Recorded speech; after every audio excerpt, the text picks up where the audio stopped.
Hey guys, welcome to Wrestling Days and welcome to this NXT Takeover Chicago review.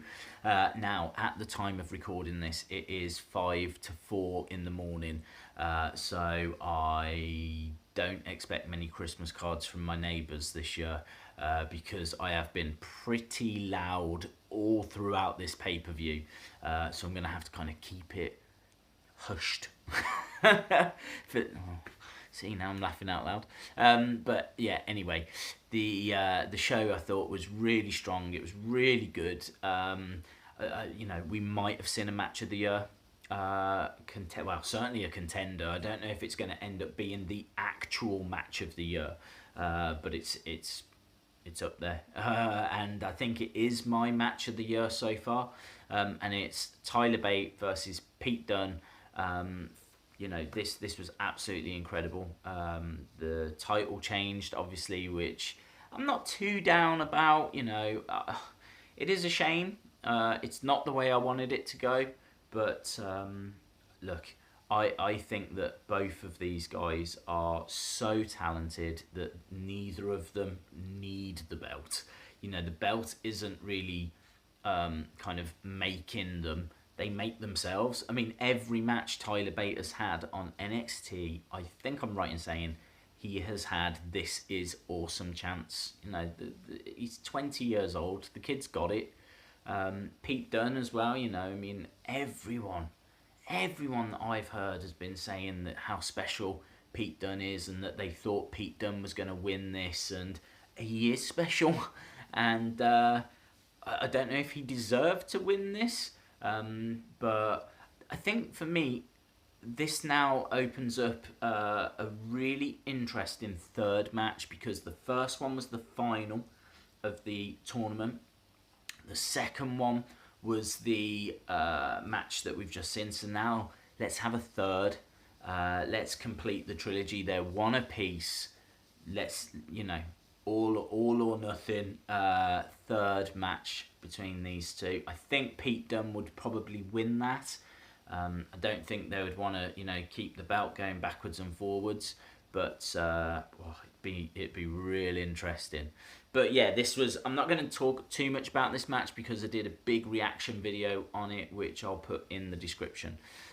But it was, a match of the year contender. Match that opened up the night though, Roderick Strong against Eric Young. Loved how Roderick Strong came through the crowd, or appeared out of nowhere. It gave the start of the show real energy. Sadly, I don't think this match could keep that energy up all throughout. It really dipped off at times.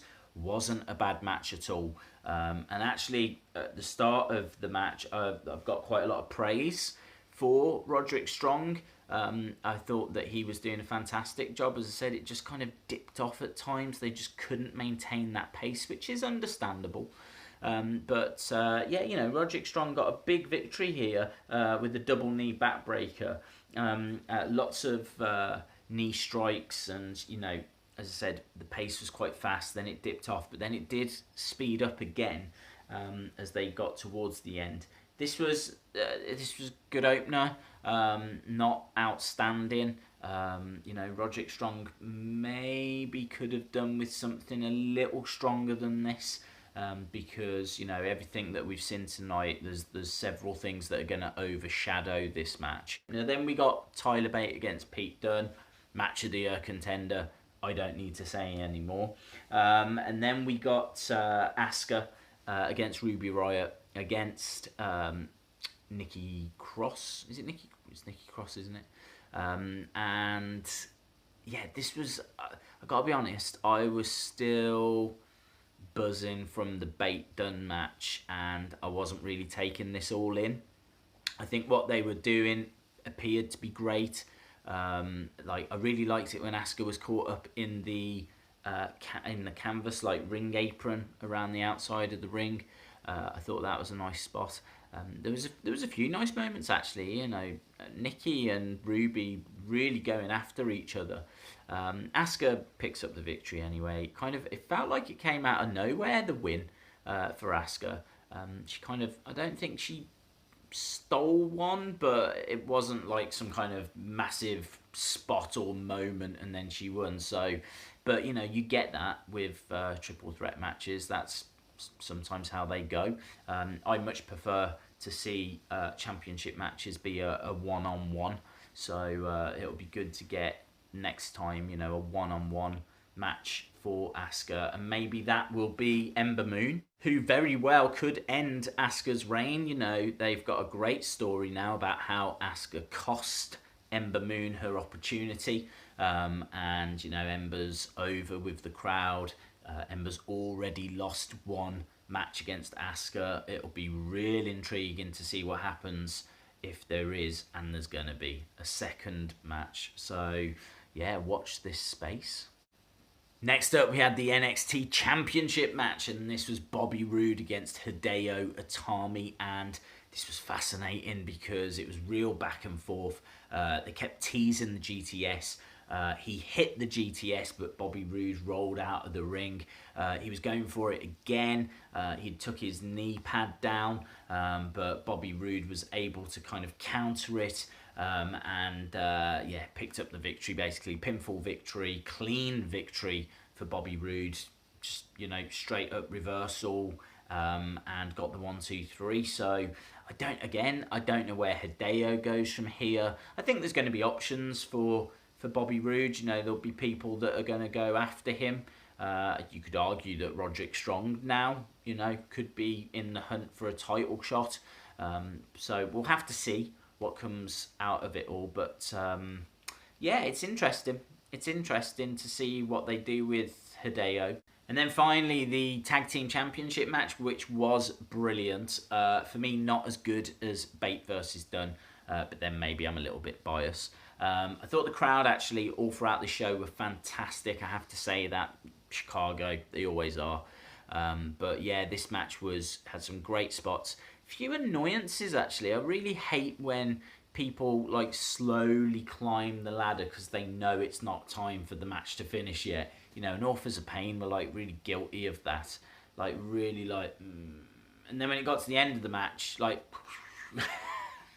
they were up there like a shot once it was over.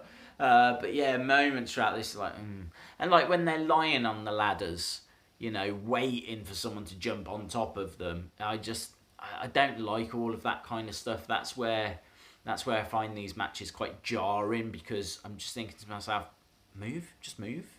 You know, just move. You know that you're about to get sent through a ladder, so get off that ladder.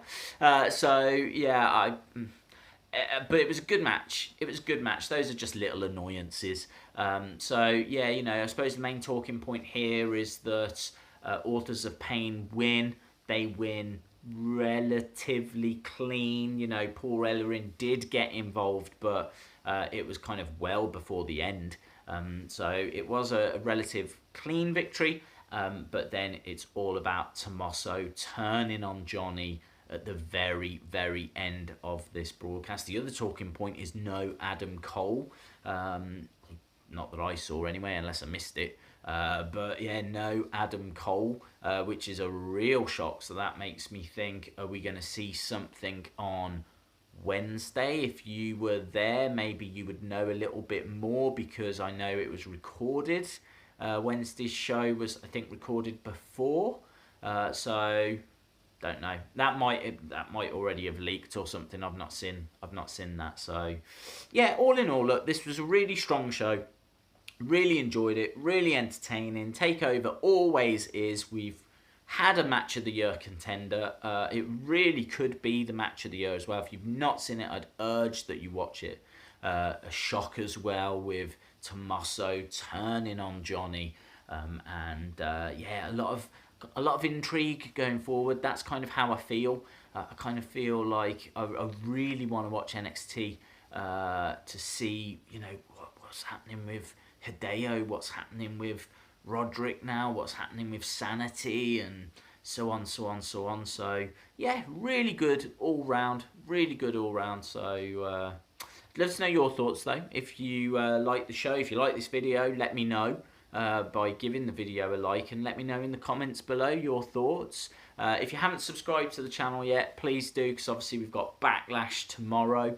/ today, considering it's now 4:05 in the morning. And I think that's everything. I am off to bed. So thanks a lot for watching, and hopefully I'll see you again next time. Bye for now.